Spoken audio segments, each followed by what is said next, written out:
अस्सलाम वालेकुम नाजरीन, आप देख रहे हैं सूबाई रंग न्यूज़ और इंटरटेनमेंट चैनल और मैं हूं मोमना शहबाज। सबसे पहले नजर डालते हैं आज की आम खबरों पर। थाना सदर पुलिस की मुनशियात फरोशों के खिलाफ कार्रवाइयां जारी। खातून समेत 3 अफराद गिरफ्तार। 1 किलो 980 ग्राम चर्स और 27 लीटर शराब बरामद। अलहदा अलहदा मुकदमात दर्ज। तफसीलात के मुताबिक district police officer Nasibullah Khan की हदायत पर DSP सर्कल हारूनाबाद चौधरी नदीम इकबाल की जेर निगरानी मुनशियात फरोशों के खिलाफ कार्रवाइयों का सिलसिला जारी है। थाना सदर पुलिस के assistant sub inspector Mohammad Abbas ने अपनी टीम के हमरा 3 मुख्तलिफ कार्रवाइयों में खातून समेत 3 अफराद को 1 किलो 980 ग्राम चर्स और 27 लीटर शराब समेत गिरफ्तार कर लिया।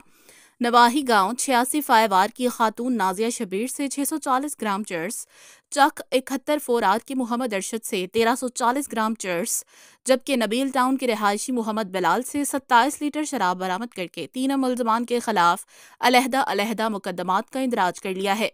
Sajjad Wattoo, district bureau chief, सूबाई रंग न्यूज़, बहावलनगर।